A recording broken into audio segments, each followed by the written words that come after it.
Absolutely not. I worked for the family. He worked for himself. Isn't it also true that you sometimes fought as well? Isn't it normal in marriage? Arguments may be normal, but his behavior went beyond that.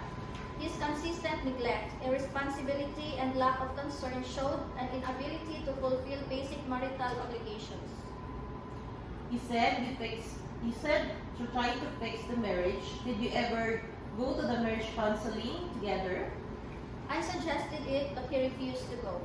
Did you separate right away, or did you stay in the marriage despite the issues?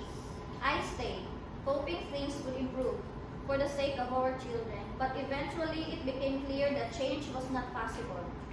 You currently have custody of the children, isn't it right? Yes. Are you saying that the father is unfit to be part of the children's life? I did not say he is unfit, but I believe I am better able to provide a stable and nurturing environment. Do you have a stable source of income? Yes, I do. I'm an obstetrician. I work for private and government hospitals and clinics. If the court grants visitation right, will you allow your children to see the father? Yes, as long as it is in the child's best interest and the visitation is safe and appropriate.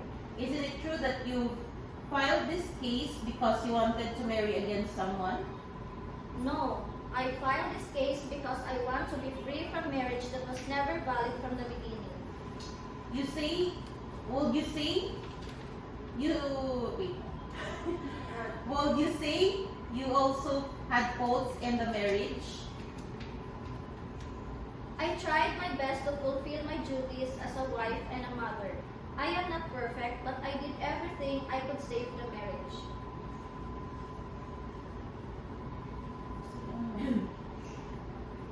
Psychologist. Further questions, Your Honor? No further questions, Your Honor. Thank you, Miss. Thank you, Dr. Margaret. Si ano na? We call Dr. Angela Reyes, a clinical psychologist. We call Dr. Angela Reyes, a clinical psychologist.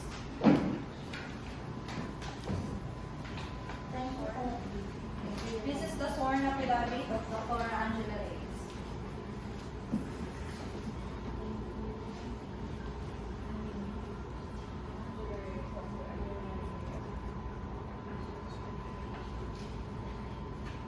Dr. Angela Reyes, please raise your hand. Do you swear to tell the truth, the whole truth, but nothing but the truth? Yes, I do. Please state your name, age, civil status, and profession for the record. My name is Dr. Angela Reyes. I am 45 years old, single. I am licensed clinical, psychological in Taguig, Pasig. Can you briefly state your educational background and professional qualifications? I earned my degree in psychology from Adamson University and completed my doctorate in clinical psychology at the University of the East. I have been in practice for over 10 years.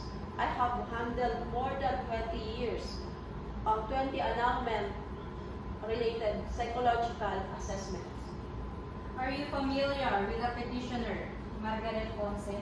Yes, I conducted a psychological evaluation at her as part of the petition, of this petition. Did you also evaluate the respondent, Anthony Ponce? The respondent did not appear for direct evaluation. However, I conducted a collateral interview with the petitioner and reviewed documents, affidavits, and relevant history to form a professional opinion. Based on your evaluation, can you tell the court your findings regarding the respondent? Based on my interviews, tests, and collateral information, the respondent suffers from a psychological condition. Dr. Reyes, what were your findings after evaluating Mr. Ponce? He exhibits classic signs of narcissistic personality disorder, lack of empathy, grandiosity, controlling tendencies, and an incapacity to form emotionally meaningful relationships. These traits are deeply rooted and render him psychologically incapacitated to fulfill essential marital and parental obligations. Can you elaborate on how this incapacity manifested during the marriage? The respondent displayed signs of emotional detachment, irresponsibility, lack of empathy, and inability to engage in mature communication. He habitually neglected his duties, left decisions to the petitioner, and failed to provide consistent emotional and financial support. These behaviors were not due to temporary issues or martial conflict, but rooted in a personality structure that is permanent and pathological. Dr. Reyes, based on your evaluation, is the respondent psychologically incapacitated? Yes, Your Honor.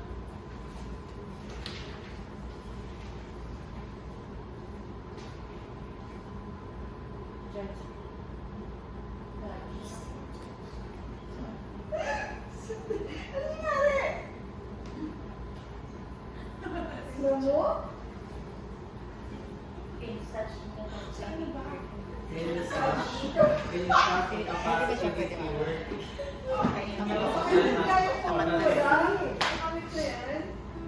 Can such incapacity be cured? Not in this case, Your Honor. This condition is deeply rooted and affects his capacity to sustain a healthy marriage or raise children. Personality disorders of this kind are generally permanent. Therapy may help manage symptoms but not resolve the incapacity. Are your findings consistent with accepted principles in psychology? Yes, my methodology follow the standard clinical and diagnostic procedures. Do you have any observations on the petitioner's psychological fitness as a Yes, based on my evaluation, the petitioner is psychologically stable, nurturing, and emotionally responsive. She is capable of providing a supportive and safe environment for the children. Do you have any recommendation regarding custody of the children? In my professional opinion, custody should remain with the petitioner, as she is the more emotionally and psychologically equipped parent. It is in the best interest of the child to remain with the petitioner. No further questions, Your Honor. Would you like to cross-examine? Yes, Your Honor.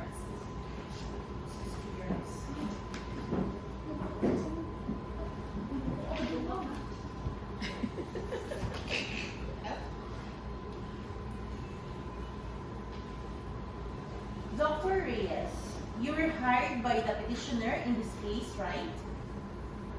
Yes. I was engaged to conduct a psychological evaluation, but my professional duty is to provide an objective clinical opinion based on the data, not to favor either party. So you were paid by the petitioner?